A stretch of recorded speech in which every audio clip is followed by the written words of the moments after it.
Okay, sure. So, okay. Hi, everyone. My name is Shelita White, and I own a music lesson company in the DMV area called Just Rock Enterprises. Just We offer private and group instruction in all instruments. We are our studio location currently right now is in the Brentwood, Maryland neighborhood.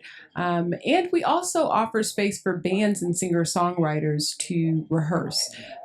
So we work with schools throughout the DMV, offering during and after school music programming.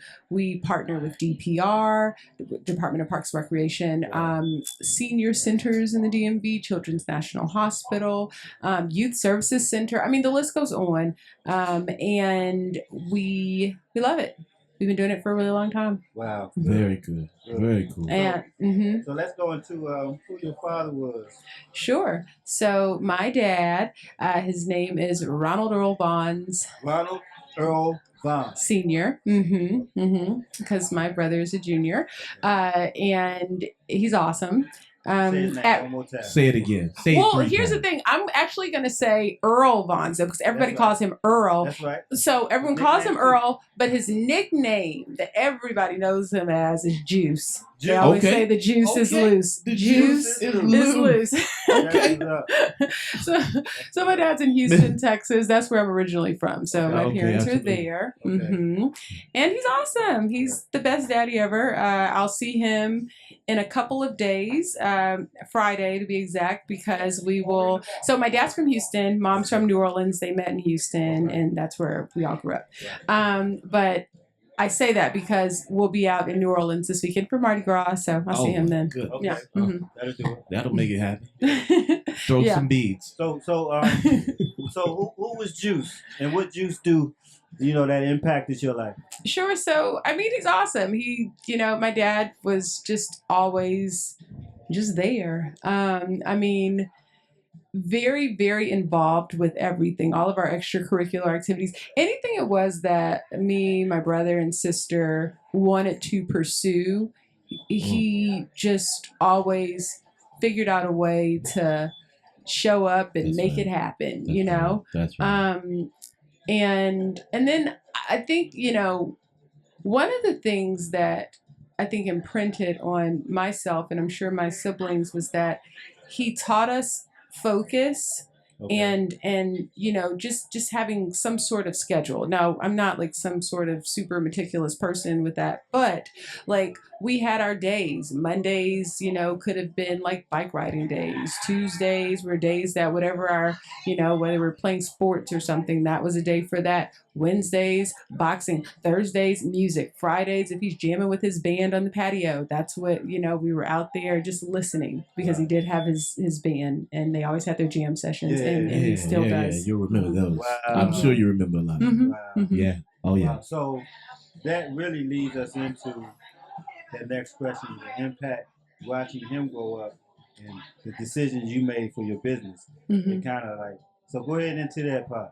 Oh, sure. So, so for me, I grew up singing, and my dad just really helped to nurture that, when I was much younger, and we would, he always had me in and out of a studio, and just kind of exposed me to a lot of spaces that he may have been affiliated with music, and just took me as far as he could that he only knew with it, and so I just remember that. And so I mean, he taught me to obviously work hard at it, but I fell in love with music too. Right. So in addition to other things I was doing, music was always something that I had a sweet spot for. So fast forward to after undergrad, I ended up moving to New York and lived there for a long time. And while I was there, so I was there for modeling for a really long time. Okay. And then after I stopped with that kind of abruptly, I really wanted to get into my music.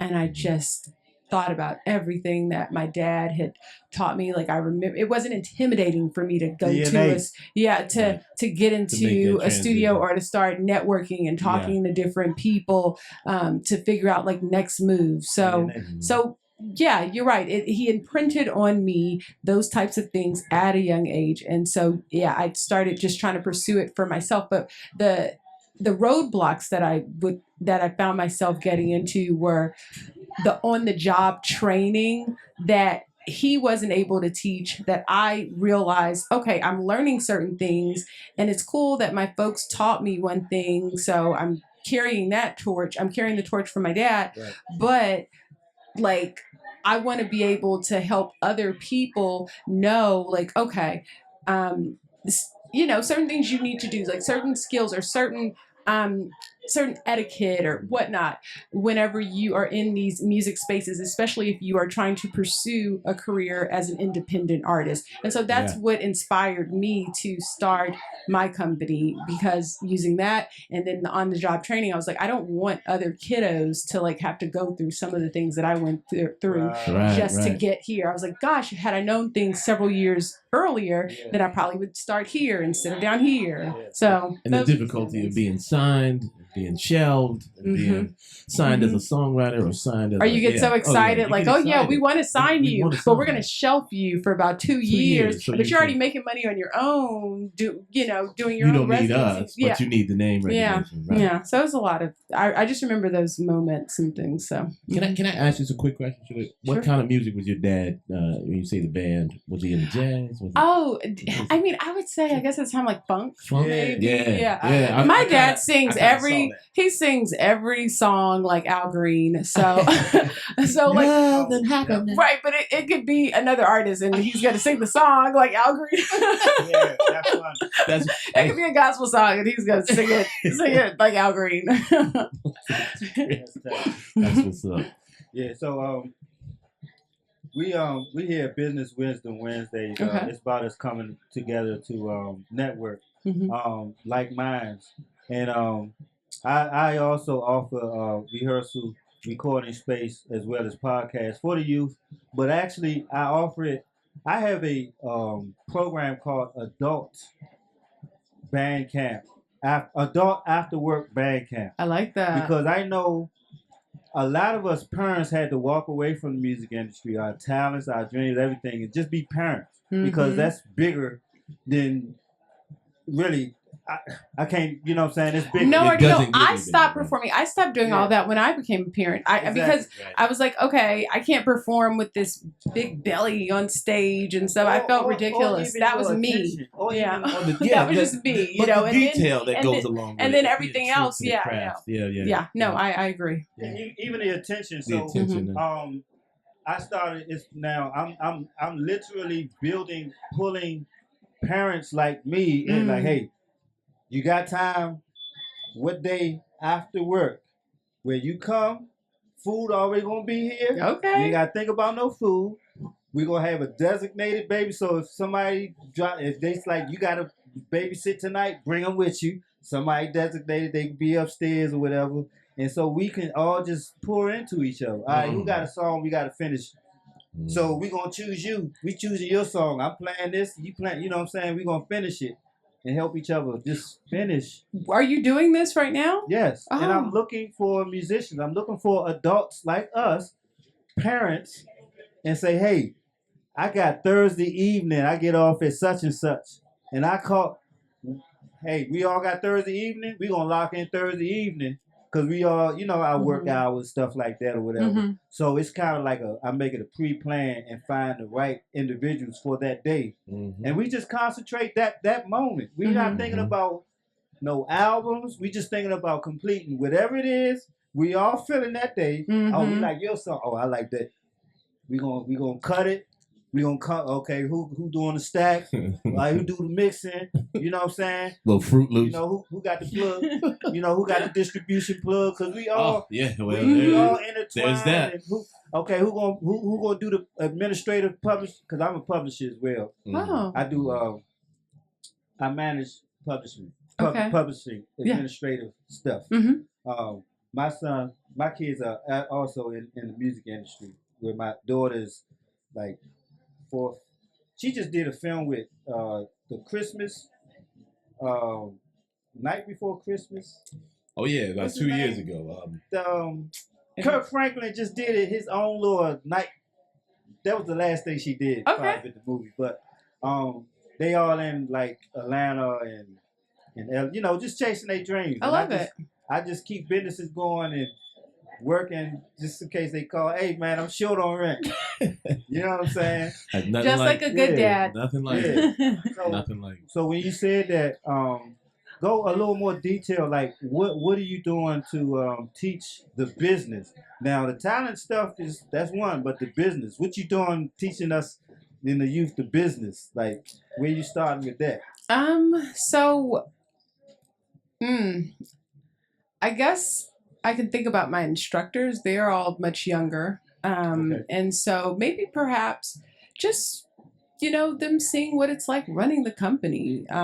They're able to see, you know, that you can pick up some on the job training, you know, from learning what it's like coming in, opening up. A lot of times, you know, I don't have time to micromanage anyone. You know, to your point, you're talking about your kiddos. I have 3 little ones, and I'm not in my studio all the time, and they know, you know, we always have meetings to discuss, you know, the Just Rock brand, the Just Rock vibe. So they all know the culture of the business. And while they may be a certain type of way, they understand that in order to keep things going, in order to, you know, maintain clients and hopefully get other clients, they have to keep what it is that we're trying to sell. So they understand that. They, and I can see, like, you know, over time, as each of them continue on, like they will ask for more responsibility sometimes. And if it's something that I can give them, absolutely. Wow. So, not to cut you off, when you think about summertime programming and things of that nature, have you ever found one of those kids that was a star and you wanted to walk them all the way to the door? You know what I mean? Like, so I've had those connections and conversations in rooms with Sony, Universal, and so on and so forth. But there are different sides to those particular organizations that you have to be. I guess my question is, have you seen that star more than once or twice in your travels? So when I used to actually do the teaching, so I stopped teaching and had to start doing all of working in music is fun, but I have to do all the boring stuff, you know, the behind the scenes. And so when I was teaching, there were, oh my gosh, I had a lot of voice students, but there were a handful that were just absolutely amazing. And in addition to what, you know, we already did, which were the private lessons, we would also have these recording sessions twice a year with this studio out here. It was amazing. And then because I, you know, was still connected to some of my New York people, we would go back and forth like once a year and have like these songwriting sessions and songwriter circles. And they get a chance to go to the radio station and, you know, chat and sing and, you know, or just do things like that. So yes, I have come across them. And what I will say is that by me being behind the scenes a lot, I mean, I'm thankful that we are continuing to grow and making connections. But when I'm not hands-on a little, at least, I do find it hard to like find those little diamonds in the rough. I see them sometimes when we have our showcases. So we do those twice a year. And at the showcases, I do see it, but I don't, it may be more of like these instrumentalists that are absolutely sick. They're like amazing. But then some may want to sing and play at the same time, but you know, it's having to nurture that. And I'm still trying to nurture that in some of my instructors who, you know, too have these amazing voices. So not look at it as just a job. Right. So here and there, to answer your question. Absolutely. Yeah. So you train a lot of musicians. It's saying like you deal with a lot of different instrumental